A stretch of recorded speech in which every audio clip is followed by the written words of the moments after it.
A vidite tole, pa tole, tole, tole in tole. Kje mislite, da so te reke? A so v Južni Ameriki ali pa mogoče v Aziji? Ne. Vse te reke so par ur vožnje južno z Ljubljane, na Balkanu. In vse, kar sem vam jih pokazal, so prosto tekoče. Pa bom še jaz vam dal par cifer. Leta 2014 je bila opravljena raziskava, ki je zajela 35.000 rečnih kilometrov na Balkanu. Od teh rečnih odsekov jih je 30% nedotaknjenih, divjih. 50, hidrolobi je povsod.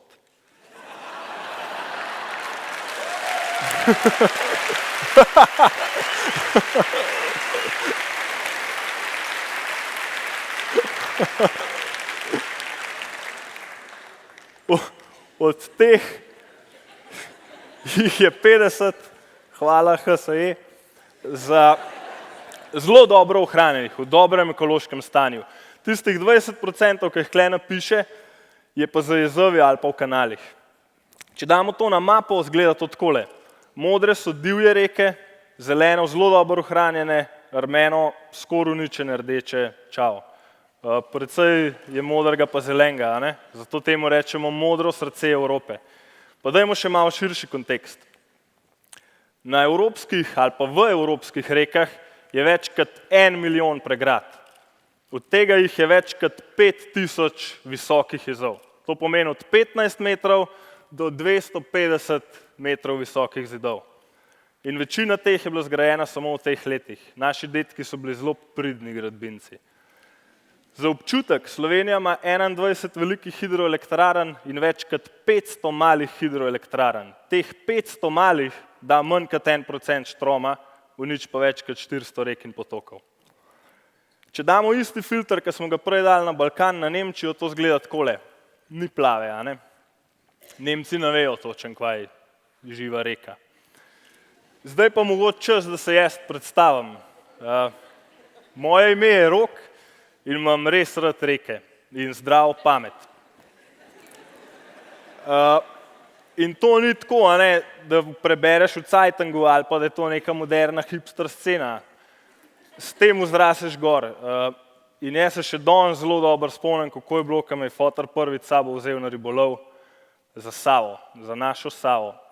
In kako sem tam gledal vodo, kako sem užival v zvokih, kako sem hotel skočiti v brzico, pa kako mi je bilo enostavno, sem se počutil tam doma. Še danes se spomnim, da je padal dež, ko so šla nazaj do avta, foter je ujel ribo, jaz pa ribe nisem ujel, ampak je reka mene. Ampak, ko sem bil majhen, sem imel še tudi kakšne druge ideje, predvsem športne. In pri 4 letih začel igrati hokej. In ful užival v tej igri vse do 16. leta, ko sem nehal. Pa nisem nehal zato, ker bi se naveličal, ampak zato, ker sem se na mrtvo skregal s trenerjem, s temu na vaši levi, tako resen gleda. On mi je rekel ene par res neugodnih besed med tekmo, meni se je zmešal, vrgel sem vanga drsalke in veš, ko stok jezik, ko hočeš reči nekaj najbolj naumnega, da zadostiš ihti. No, meni je res ratala, da sem rekel, ma goni se v 3 vesele marjetice, jezrem veslet. Ja, ne.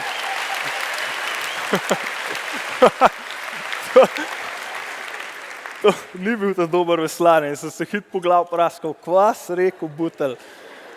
Ampak, ko to rečeš pred 20 hokejisti, bolj da narediš to, če ne boš do konca življenja poslušal. In iz najbolj dinamične igre je šlo v tole. V najbolj dolgočasen pa garaški sport, kar jih je. Sam sred jezera žuli na rit pa na rokah v rikverc.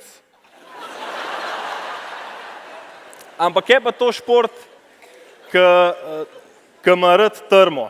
In v 4 letih mi nekako uspel priti na olimpijske igre in tam sem si dal obljubo, da če dobimo kolajno, bom nehal, zato ker ne maram tega športa. Ampak, ja počakajte.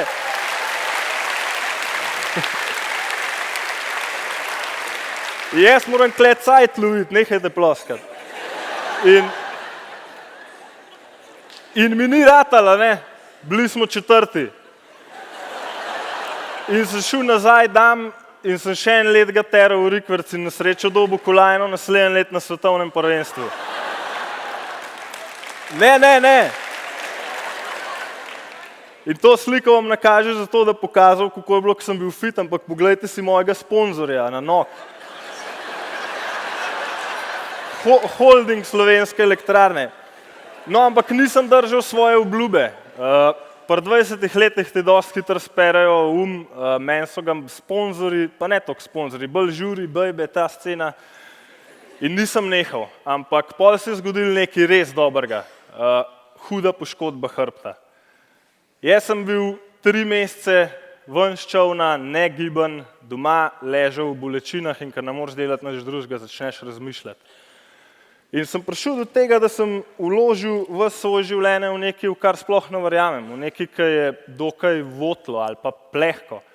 In sprejel odločitev, da neham, se rehabilitiram in potem to še uradno povem. Super je bilo to narediti in potem se je za mene življenje res začel. Zamenjal sem čoln, za veslaš ga v kajak, končno vidiš, kam greš in dobil to noro klapo, a ne, vidite te dva. En ima rugby čelado za kajak, pa je totalno nor, drug ima sicer belo čelado, pa je še na tel slik verjetno malo nabasan. Bil je pa nama učitelj v srednji šoli, tako da si predstavljate, kako je izgledalo, ko smo hodili okoli po Evropi, super je bilo. Diplomiral sem iz biologije, vpisal magisterij iz ekologije in v bistvu čez leta postal dosti dober kajakaš, če hočete pro kajakaš. In ta kombinacija mi je dala misliti, predvsem v jezovih, ki so bili do takrat zame, tako kot za večino drugih, zelena rešitev, obnovljiv vir energije. In večinoma sem jih spremljal samo takole, kadar sem pogledal tale graf na internetu, da bi videl, kdaj bojo odprli rampo, da bo visoka voda, da grem jaz s kajakom na brzice. Ampak, ker zmeraj v življenju zamujam, sem tudi tule dostikrat zamudil in imel priložnost videti, da ko zaprejo rampo, nimam problema sam jaz, ampak tudi ribe in ostali organizmi. Imel sem priložnost videti, da jezovi preprečijo pot ribam na migraciji, ki se hodijo drstiti proti toku. In to ni samo romantičen problem. To je problem zaradi tega, ker to onemogoča kroženje snovi skozi ekosisteme na globalni ravni. Če pomislite samo na losose, oni vsako leto s svojimi trupli pognojijo povirna območja rek. Ker najdemo prosto tekoče reke samo še v deželah sveta, ki jih tretiramo za manj razvite, samo možnost videti tudi tole, da zmeraj pride investicije za jesti iz tujine in da poganja korupcijo in pranje denarja prek lokalnih politikov, ki so dosti poceni tam. In te politiki sprejmejo odločitve, ki niso v redu za domačine. Tisti nad jezom morajo stranke jim potopijo vasi, tisti pod jezom imajo pa čisto spremenjene razmere in tako čuden, kot se sliši, kdaj trpijo tudi za pomanjkanjem vode. In kup je tudi nasilja v Albaniji, bilo v zadnjih 4 letih zaradi tega aretiranih 34 ljudi, enega so celo ustrelili. In še ena stvar je pomembna pri jezovih, kdaj gre kaj narobe, a ne? Pa vam tega ne povejo. Po svetu je bilo veliko takih stvari, nažalost, ampak ta je vam najbližja. Če se peljete smučat v Cortino d'Ampezzo, vam je tole na poti, to je Vajont. Tam je leta 1963 val udaril čez jez zaradi zemeljskega plazu in v parih minutah je umrlo 1900 ljudi. No in ko sem se še bolj poglobil v te jezove, je odpadel še zadnji argument, zakaj bi bili dobri. Predstavljali so jih kot dobre zato, da bodo rešili podnebno krizo, pa jo zgleda na bojo. Ta graf vam pokaže, kakšne emisije imajo različni viri pridobivanja energije za en pridobljen kilovat energije.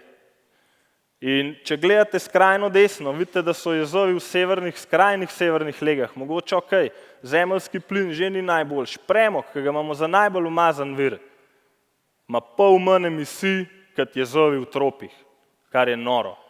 In te emisije so na račun CO2 in metana, ki pridejo ogniti organske snovi pod vodo, kjer ni kisika. In jaz sem vse to vedel, ampak še kar nič naredil. Zgleda sem rabil eno brco v rit in sem zelo kvalitetno dobil na temle izletu. Žanom so šla na kajak od pravo učila iskati en ful visok slap in najdla tegale majstra.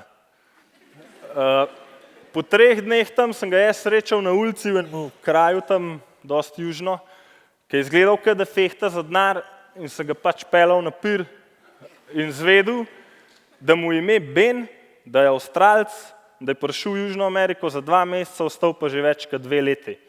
In ko sem ga vprašal, za kva, mi je dal misliti. Rekel je, jaz sem slišal, da hoče narediti jesti na temu izvirnemu kraku Amazonke, na Maranjanu, in ko ni bil noben drug proti, sem se pa odločil, da bom jaz proti. In sem rekel, ga Don Kihota, a ne? Ta pa je Jack. In skupaj smo preživeli več kot mesec po Patagoniji in tale mojster je meni postal ena velika inspiracija. In tole je njegov plakat za prvo akcijo, ki je izvedel na tej reki. Moj izlet se je končal, mogel sem dam, ampak ko sem prišel domov, je bila ta prva stvar iskati karto, da grem v Peru pomagati temu človeku. In medtem, ko sem brskal po internetu, sem naletel na tole. Tole je karta Balkana od Slovenije do Albanije. Tole so pa vsi jezovi, ki jih hoče narediti v naslednjih 5 do 10 letih. 2700 jezov. In ko sem videl tole, se mi je malo zatemnil pred očmi, verjetno lahko mislite, in ugotovil, da imam samo 3 variante. Prva, da ga začnem resno nalivati, ker s tem ne morem živeti. Druga, da se prepustim melanholiji, pa tretja, da pač nekaj naredim, da grem v akcijo. In po tehtnem premisleku sem se odločil za kombinacijo prve in tretje.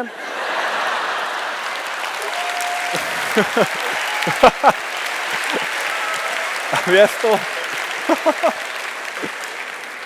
In poklical te, ki so naredili to karto in jih rekel, dajte mi eno reko, kar rab največ pozornosti. In rekli so, tiste čist na jugu dol, ko vidite, da ima en kup pikt. To je zadnja velika divja reka v Evropi, ki nima jezu. In čez 10 dni smo šli s klapo v Grčijo, preveslali to reko Vjoso od izvira do morja in posneli en film na to temo. Naslovnica ima v stilu Brokeback Mountain, 4 fantje, kajak to.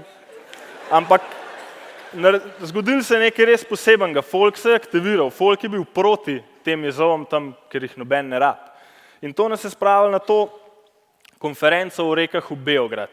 In tam je bila ena smetana, ko bi temu rekel, naravovarstvenikov z cele Evrope.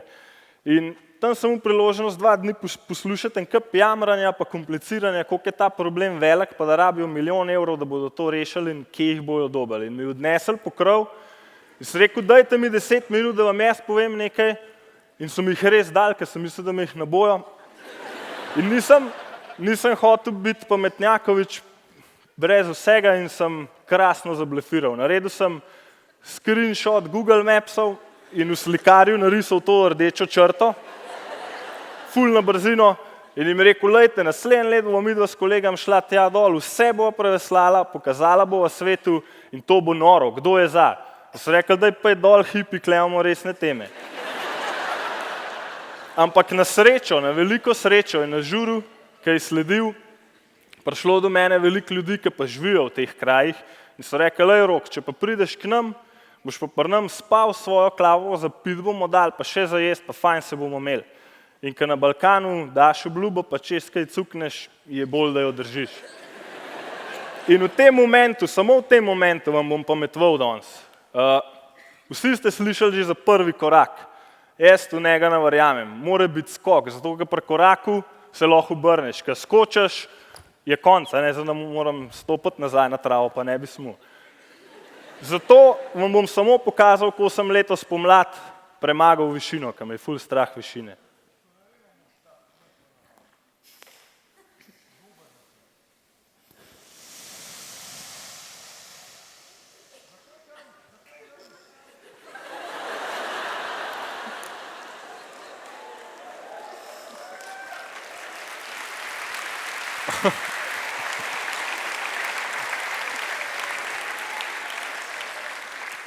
Tle bi bilo bolj smešen, če poslušali, k vam je on prav. Je rekel, sem že znaj, dok boš v luftu. In res sem se, ampak na koncu, kakor boste zdajle videli, sem pa pristal direkt v drek. In to se je zgodilo tudi s projektom mojim. Nekaj sem rekel, pristal v drek, ampak se znamo z tega skopati. Ker sem videl, da bom imel težavo, da bo zelo smešen, če bo res samo 2 tam veslala okoli, sem začel predavati o tem, Mu srečo, da se je okoli mene zbrala najbolj nora ekipa, dobil na koncu celo nekaj malega sredstva za bencin, ki smo ga rabili, in ta nora mapa, ta nora rdeča črta je postala tale, samo v 5 mesecih, polna plana. In lani 16. aprila smo takole na Bohinjskem jezeru štartali Balkan Rivers Tour, ki je bil 36 dni dolga odprava od Slovenije do Albanije, ki je skušala dokazati, da je naravovarstvo čisti rock'n'roll, da to lahko počne vsak, da ne rabiš biti strokovnjak, samo če čutiš v srcu, da se zdi to prav. Takole smo potovali, organizirali proteste, se družili, veslali noro lepe reke, šibali z enega kraja do drugega, ker smo med tem snemali še film o tem in na koncu takole pristali v Albaniji nazaj na tej Vjosi. Naredili veliki protest tam na vod in zaključili to odesejado z velikim protestom v Tirani, kjer sem jaz predal kajak svoj prekrit s podpisi kot poziv albanskemu premijeju, da ne zaščiti to reko in jo razglasi za nacionalni park. In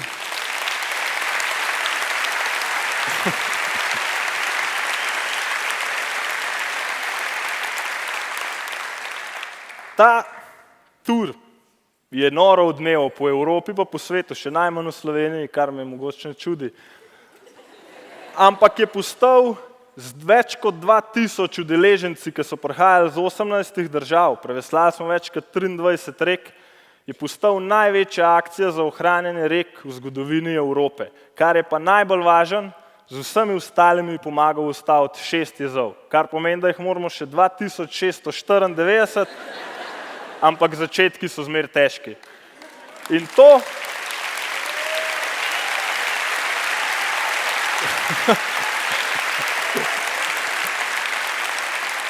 vse to je naredila ta nora ekipa v stilu bratov Dalton, brez EU sredstev, brez plana in brez bullshita in še naprej ga haramo. Letos smo naredili drugi tur, naslednje let bomo naredili tretji tur in dajemo obljubo, da se bomo še naprej srčno borili za pravico, za polžke, za ribe in predvsem za to, da damo glas domačinom, ki jih nikoli noben noče slišati. Da damo glas temu pastirju z Valbone, ki bo težko pasel ovce pod vodo. Da damo glas tem ribičem iz Morače, ki bi radi še naprej lovili postrvi, ne pa krape v jezeru. In da pomagamo tem fantom, ki so nas v Albaniji razbili v fuzbalu, pa nam na koncu rekli, dajte ustaviti ta jez, ker drugače bo klele tole 20 metrov pod vodo. In še naprej bomo to delali z obilico dobre volje in pira, ker mislimo, da edino s pozitivo lahko premagamo negativo in pohlep. Zdaj pa, stop! Nočem biti animator, zato imam par vprašanj za vas. Prvo, a vas v zadnjem času še posebej vznemirja kakšna novica? Zdaj, če vas ne, smo lih kar vrgli stran 15 minut. Močno upam, da vas. In a mislite, da se je smiselno pritoževati na dno, ker Slovenci imamo ta stil, ne? Gremo v lokal, naročimo en pir, rečemo, vse je težko, vse je slabo, sprejmemo to odločitev, da se tako nič ne da, pa spijemo še 3, pa gremo čist betežni dan. Tako da zdaj mi povejte, a mislite, kaj je za narediti? A se je smiselno pritoževati? Super, zato vas ne bom vprašal, če boste ukrepali, ampak kako boste ukrepali. In med tem, ko si dajete odgovor na to vprašanje, vam bom jaz dal brco v rit. In sicer imam doma na polici knjigo že 3 leta. In na platnici piše nekaj toliko dobrega, da nisem nikdar prebral vsebine, ker mislim, da ne more biti več modrosti tam. In na tej platnici piše tole. Čustvo brez akcije je poguba za dušo. Jaz nočem biti zatežen star foter na stare leta, zato ker nisem nekaj naredil, ker sem imel čas za to. Upam, da tudi vi ne boste, zato ker imamo tega kadra v Sloveniji že vrh glave. Zato ne čakajte na druge, da naredijo kaj, primite stvari v roke, lotite se akcije in poskrbite, da se boste pri tem imeli fajn. Hvala.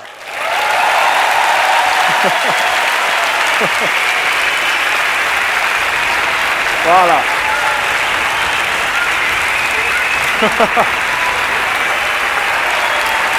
Na zdravje!